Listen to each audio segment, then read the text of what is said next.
Hello, everybody, and welcome to Help Me Pivot, turning fear into confidence that creates cash. And today I have a very special guest. Her name is Sheila Davis, and she is going to help us in creating a little side hustle. And she also has some tips for us how to do it in an easy way. And Sheila, you are a digital marketing specialist, or tell us a little bit about yourself. And thank you so much for being here. Oh, thanks so much for having me. It's really we're going to have so much fun. I just love talking about this topic. It's going to be a lot of fun. I actually am a digital marketer. I've been a digital marketer for about 9 years, and I absolutely love talking about marketing and about building business. And I particularly really like helping women who want to be able to work from home. So right now is the great time for people to be able to work from home and learn how to turn what you really love doing into cash. And we all love cash. Yes. Yes, we really love cash, and so many around us are struggling right now with cash, right? 40% of businesses are going under, from what I hear, even though statistics, who knows, right, nowadays. And there's a lot of unemployment. So let's just say I really need to generate cash right now. So give us a few steps on how I can get started in generating or figuring out how to create some cash. Yeah, so the very best way, the best thing to do is to really look inside of yourself and figure out what is it that you wish you could do and get paid to do it. So there's a lot of people out there like, I love mowing lawns if I could get paid to do it, or I love baking if I could get paid to do that. What is it that you find yourself doing that you're like, man, I'm so good at this and I love doing this. If I could get paid to do this, I would be as happy as they come. So really just looking and deciding what are you truly passionate about doing. There's actually a quote by Oprah Winfrey that says, passion is energy. And so once you are driving towards your passion, you just can't stop. It's like a freight train going downhill. For me, it's helping female business owners. It's helping single moms. It's helping military wives. And so whenever I think about helping that group of people in whatever format that I need to help them in, I just get so excited and I get really passionate, which builds energy. And so if you can start with just your passion, you'll have the energy that you need to get going and figure out what you want to do with it. So give us one tip on how I can find that passion. What questions would I ask myself to tap into that passion?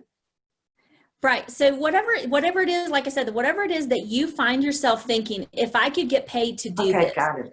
Yeah. So one of the things I really like doing is driving.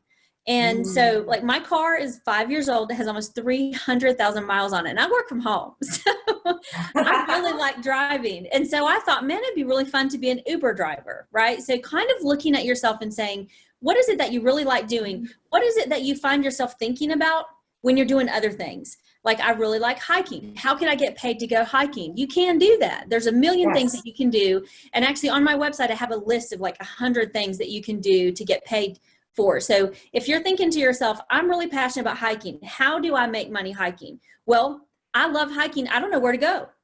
There's apps that can be created. You can post online and say, hey, I'm going on a hike. Anybody want to go with me? $10 a person. I'll take you up. I'll show you around.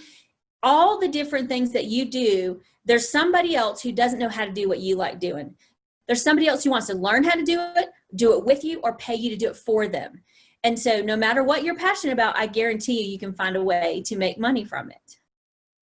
That's amazing. So let's just pretend I found that one thing. So what's the step number 2? So I found something I'm passionate about. Let's just say I love cooking.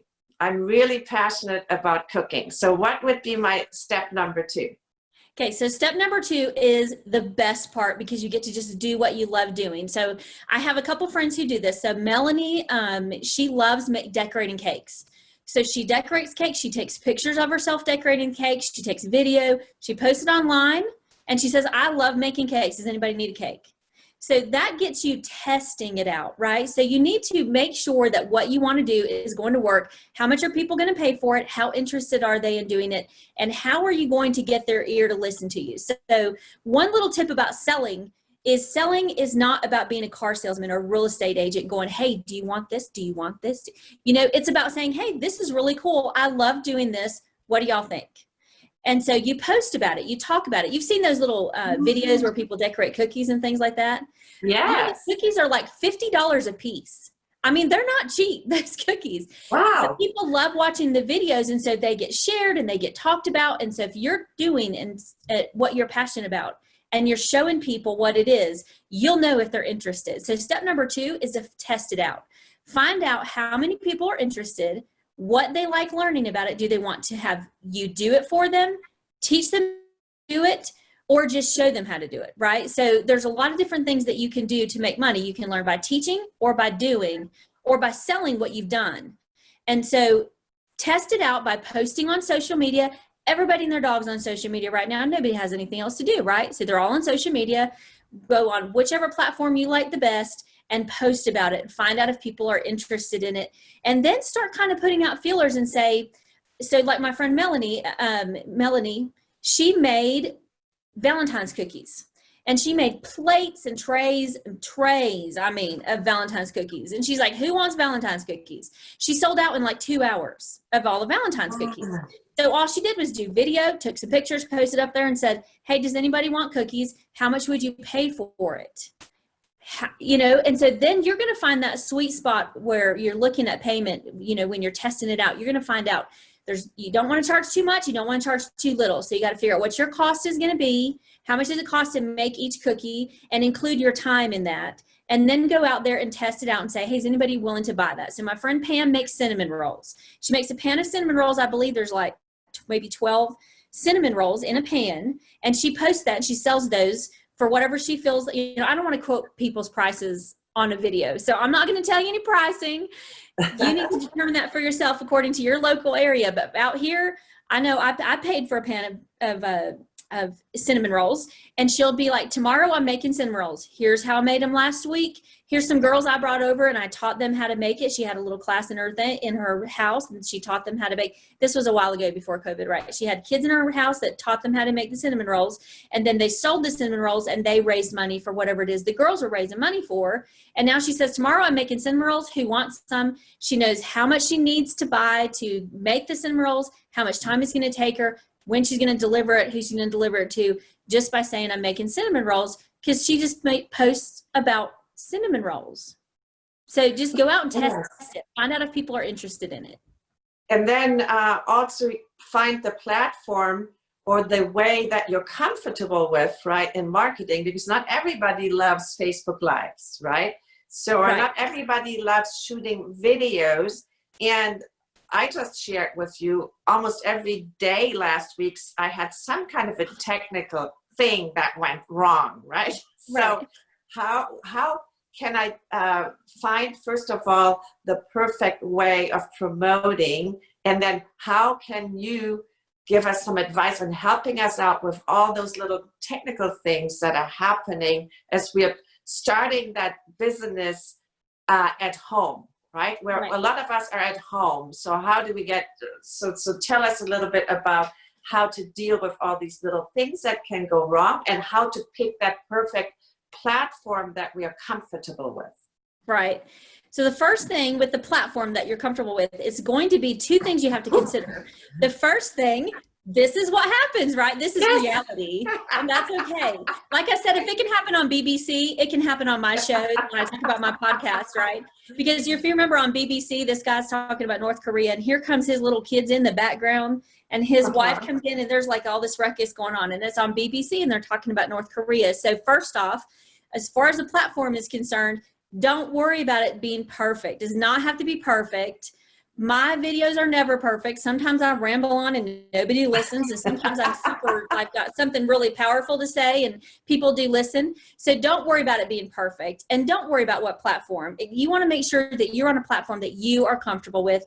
You don't have to do Facebook Lives. You can record it, clip it out. You can use I just use iMovie on your Mac or Audacity or something like that on your PC. Have your kids help you edit the video. Cut out the parts where your camera's falling over. Cut out the parts where you show the messy kitchen and just show the pretty little blueberry muffin instead, and do it that way. Or just do still shots. You don't have to do video. If you don't want to do video, just do a still shot. And so make sure you're on a platform that you're comfortable with, and that the people that you're speaking to are on that platform as well. So for Melanie and Pam, they're selling, decorated cakes and cookies and cinnamon rolls. So Facebook's great for that because that's where a lot of moms are hanging out, right? They're not going to do that on LinkedIn. Now, for me, I sell digital marketing. I build businesses. I flip businesses. I go in and find out what's going on in the back of business, and I fix it. So LinkedIn's going to be a better place for me, right? So you want to make sure that you're comfortable with the platform and that you're promoting to people, the people who are listening want what you have to sell. And I'm guessing because you're doing what you're passionate about, you're already on the platform that the people that you want to speak to are on, because those people are going to be just like you. They're going to like cinnamon rolls. So that's where you're going to go, right? So the two things, make sure, it doesn't have to be perfect.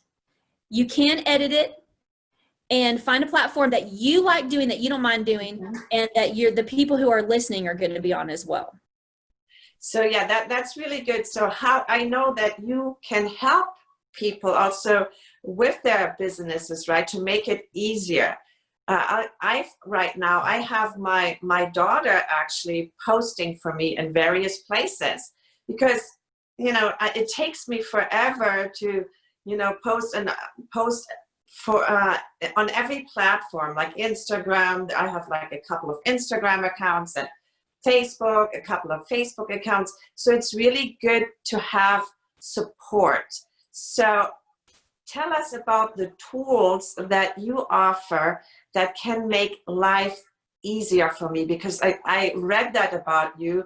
That's your specialty. And I'm wasting so much time, Sheila, with certain things that annoy me. Like, yeah, I already mentioned the technology, but marketing can be fun, but completely being on it and all that MailChimp, and it's just too much for me. So what can you do to help me out or help us out? And what tools can you advise us to use that might make life easier?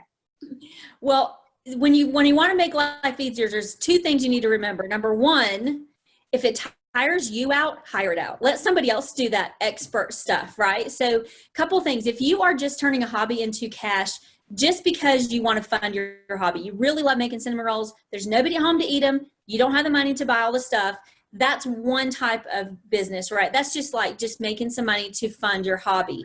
Now, if you're talking about turning into a real business, make sure that if it tires you out, hire it out. Meaning, if you don't know how to do it well, hire it out to somebody who does. Figure out what your time is worth and how much time there's going to take. So for example, I used a platform for my email marketing once, and it was a brand new platform. I didn't know how to use it. It was one of the heftiest, most difficult platforms at the time, and I didn't know how to use it. Well, it took me 3 months to get it up and running on my own. Well, I could have hired it out to somebody else in a day. So depending on your funding, you can just hire that out. Another thing to do is to find somebody who knows how to do it and do a trade with them. I'm all about the trades. If you don't have the money to do it, find someone to trade who needs what you have to offer. So let's say, you're doing a summit right now. So you understand how a summit or a month-long, every day there's going to be a training kind of event, right? You know how to do that. It's no fun doing every little piece of it. But maybe somebody else really likes doing writing, or they really like doing video editing, but they don't want to plan the summit. So you help them plan the summit, and in trade for them doing some video for you.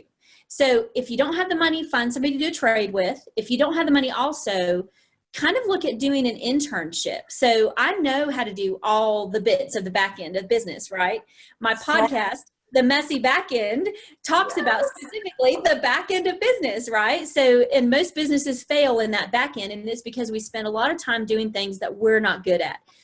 Everybody needs to stay in their lane. Stay in the lane of what you like doing, and you do that the best, because that's where your money is going to be coming in, and hire someone else to do that backside and to run those little bits for you. So on my website, there's a tools page. And if you go to that tools page, it shows all the different tools that I recommend that I use. for my business and for my clients' businesses. And there's a ton of them out there. But keep in mind a couple things. I'm getting a little ahead of myself. Keep in mind a couple things. You want to keep it as simple as possible. When I first started my business, it cost me $30 a month for the first year to run my business in the backside. Now I'm up to about $400 a month it runs. But if I can hire out the stuff that I don't know how to do, I can make that $400, or I can make another $400 to pay somebody else, because I'm doing this part over here that I'm really good at, which is basically speaking and podcasting and teaching and training is what I really like doing. So I go out and I make the money over here doing what I love doing, and I hire the rest of it out to the people over here because they can do it faster than me. So make sure you're simplifying and you are using as few tools as possible. Keep your costs down and hire out what you don't have the time to do or you don't know how to do. If you think something should only take you an hour and it's taking you days and days, pay somebody for an hour to do that for you, because it's stopping you from doing this part over here, which you're good at, which is making the money part. So kind of keep those two things separate. There's a front end of business, that's you. That's what you do. That's your passion. That's what people buy. There's the back end of the business. That's the part that gets really messy, that requires tools and people and resources. And so make sure you keep those two things separate, and that you're paying attention to what is really bringing in the money and where the money's going. And just get systems in place so that you know, like you said, MailChimp. So MailChimp is an email platform for anyone who doesn't know. And maybe you don't like doing the MailChimp. So what you do is you hire that out and you go to this person, you say, I need to send out an email every week. I'm going to send you the content for it. This is the day I want you to send it out on. And then you don't have to worry about how MailChimp works. They can go manage that for you, right? Does that make sense? Yes. Hopefully that wasn't too jumbled. I get really excited when I talk about this stuff. No, I mean, I have a VA that's handling Yes. my back end, but give us an example of where most businesses fail. You're talking about the messy back end. So what have you seen that gets really, really messy and really causes failures? Even though failures are okay, they're opportunities, but give us an example.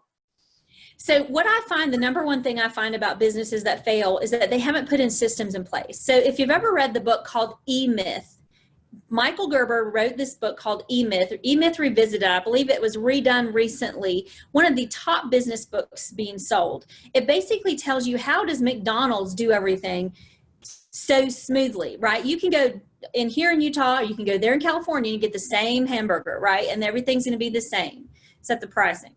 But what you want to do is get those systems in place. So whenever you're looking at doing something, so let's say you're making cinnamon rolls and you eventually want to be able to have somebody help you make those cinnamon rolls. You got to write that recipe out. So you write out the recipe, and then you're going to write out these specific instructions.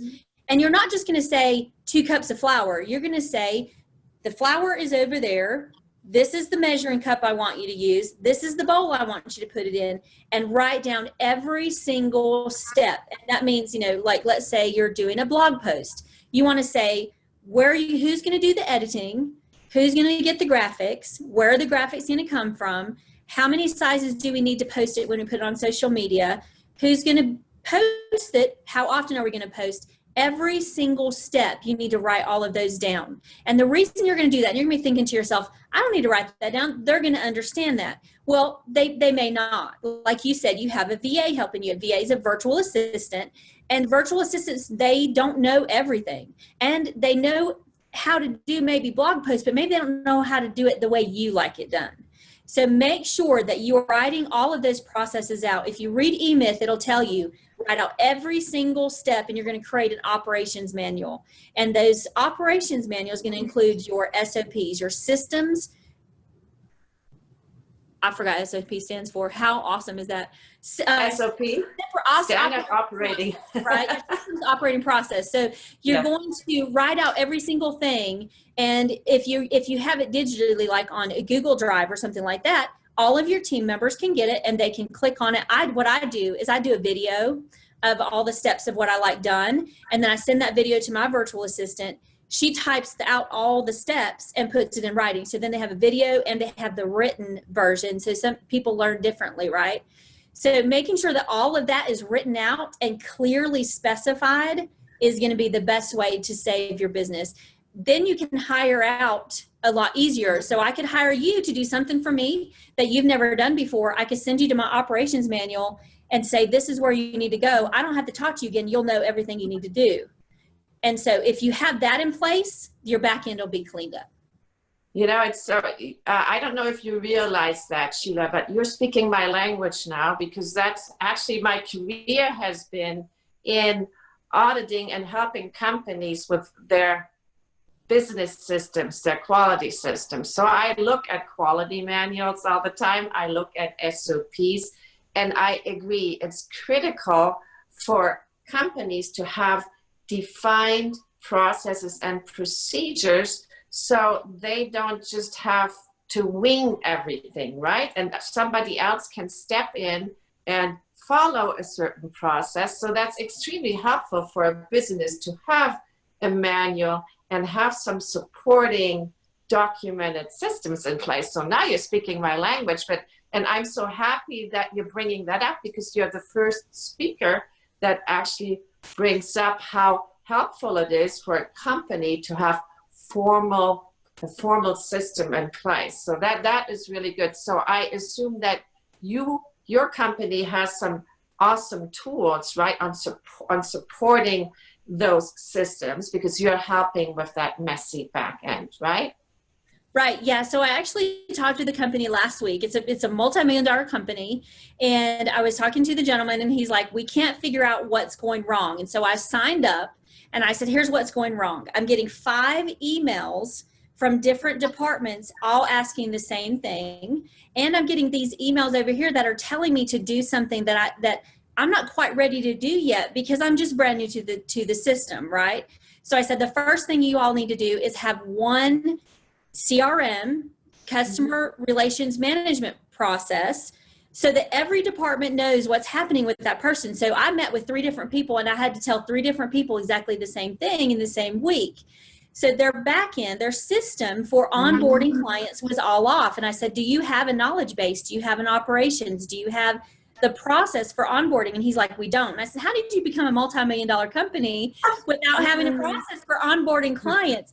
But the fact is that you're right. A lot of businesses actually don't take the time to do it very early on. I mean, if you think you are the only one in your business, you don't need to write it down, you're wrong. Because whenever you're the only one in your business and you get to the point where you are so overwhelmed, you need to hire, if you didn't write those out, you are just going to really struggle hiring someone, because you're not going to be able to do what you're doing. You're going to be training someone else to do what you want them to do. So starting from scratch. And then these big companies, they need to make sure they're reviewing them like what you do. Review them, make sure that they're working right. One of the gals that I worked with, she brought me in to look at her back end. And the first thing I did was I went through her books, because she says, man, my business is costing me a lot of money. And I looked at her books and I said, why are you paying for this? This thing does that too. She said, well, I'm not even using that.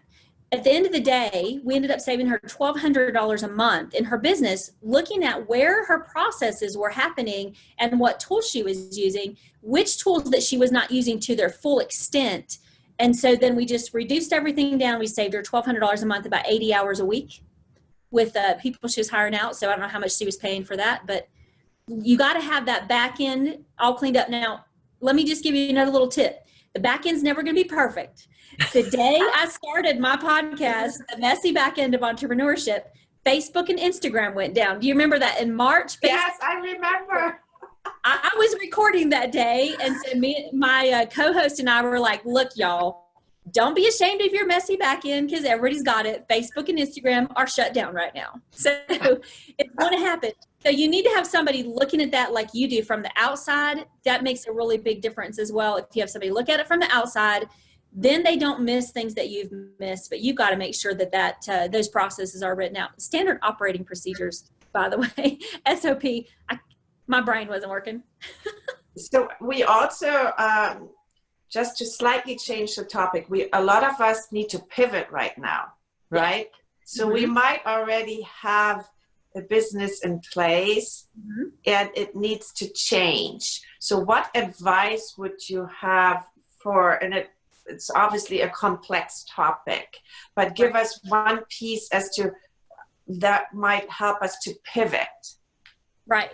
So right now, a great way to pivot if you're not online is to get online. So that's huge. And that's like that's a whole day long discussion, right? Right. You don't know why you need to do it, but you need to get online right now. So that's the first thing. If you're not online, get online. If you think you can't do it online, outside of being a dentist or repairing cars, I know yoga teachers who are teaching yoga on video. Yes. Find a way that you can do it online. I have my cousin is a dentist, and I told her, she's like, what do? I don't have I can't go in. And so I said, well, you need to stay in touch with them, do video calls with them, make sure that they know that you're still there, that you care about their dental health. And then whenever you can open, then they'll come back. So make sure you're staying in touch with people and that you're getting online. Now, if you already are online and you're like, man, I'm not quite making the money I want to make. Let's say you're a business coach, because a lot of other coaches online businesses are not hiring coaches. How can you twist your business in a way where you can still make money? And so I would say, this is kind of funny and you're going to think it's interesting. Step back from your business, analyze your business, find out where you make the most money in your business and focus only on those things, right? So let's say, if we give an example of Olive Garden, we went to Olive Garden the other night. They have a reduced menu and they're only focusing on their top selling meals. Coaches, business coaches, can go on and they can only target on those specific things that are making them the top money, and don't spend your time on the other things. So typically you would have, some group coaching, some individual coaching, and some retreats and some events. Take a look at that and go, what can I still do and put all of my energy into? Or what opportunity am I missing? So maybe you're not doing group coaching, and now's a good time to do group coaching, because you can do it online on Zoom, or in a group virtually. Or maybe you do offline events and now it's time to start doing online events. So look at your business, find out what's really working, what's making you the most money, focus specifically on that, or find out a way to twist that so that you can reach the people you want to reach. Right now is a great time to be online. Everybody, Yes. as a digital marketer, as an online business trainer, my client pool doubled with COVID, right? Because everybody got online. And so look at what they're looking for. Yeah, go in the groups. If you're on Facebook or LinkedIn, find out what people are complaining about, what their problems are. And if you can answer one of those problems, maybe that's a way to pivot into that too. Really, really good examples. And I'm actually living some of them. My yoga mat is downstairs in my living room, and I'm taking my yoga classes online with my regular yoga studio. And I had a doctor's appointment online the other day too. So you're completely right. I mean, we are completely shifting online, and life is never going to look the same. So some of us are better prepared than others. And I really love to get back to that message. We don't have to be perfect. We're all in our homes right now, right? So things are looking different. We're not in our usual offices, and that's okay. We're the same. We have the same skills, gifts. It doesn't really matter what our environment looks like. So I have one last question for you. You're obviously making a huge difference right now in the world, right? Your business has doubled. You are helping so many people with the messy back end. But a question I have for you is that I ask everybody: what would the 80-year-old Sheila tell her present self? So what message do you have for yourself? It's funny that you asked that, and it's funny that we're talking about fear today, and we haven't really touched a whole lot on fear, but I have actually been going through some personal trials lately, and I've been actually studying fear. And I was talking to my son the other day, and he says, Mom, faith and fear cannot exist at the same place. Yes. Powerful. I was like, who taught you that? He's like, I don't know, some sweet mom I've got, but I taught him that. But the fact is that, and faith can be in anything, right? So it does not have to be religious. And for me, it is God, but for other people, it might be in a person or in a resource that they have, or, Mother Nature, or oils, whatever you have faith in. I would go back and tell myself, make sure that your faith is strong. And don't forget that when you feel fear, that's not where you live. You don't live in fear. Your foundation needs to have some kind of strength that keeps you holding you up so that when you do have fear, you don't crack and crumble. And I would say that same thing with business, is that you need to have, your business has to be strong at the foundation. Everything has to have a really strong foundation. Otherwise, just the tiniest little bit of wind, the tiniest little bit of COVID, or the tiniest little bit of, fire, like we've had tons of fires here in Utah lately. If you don't have that foundation, you could get knocked over real quick. And so make sure that that foundation, you have faith in your foundation and whatever that happens to be for you, and that you keep that part really strong. That's beautiful. Have a strong foundation, and you're helping people in maintaining that strong foundation. So how can we find you, Sheila? You can find me at yeswomensnetwork.com. The membership is free. We've got lots of instructors on there, lots of courses on there. It's basically a training engine where you can go and you can try out different resources and find out which one works for you. That way you're not like giving your email to 500 different people. You go to one place, find out what resource really works. And we also have awesome empowering networking there. So we have a Facebook group. Once you sign up for the membership, or you can even access the group from that page, you can also see my tools on there, and get the resources that you need right now. And this was going to be one of the things I wanted to talk about. It's who you know, but it's how you treat who you know and who you're connected with. And Yes Women's Network is a great place to find some amazing people. And it's not just for women. We have quite a few men who have come into Yes Women's Network. So it's not just for men. What it's called, it's Yes Women's Network, but we invite everyone to come and find the resources that they need to have the life they want to have and to feel powerful and empowered in whatever they want to do.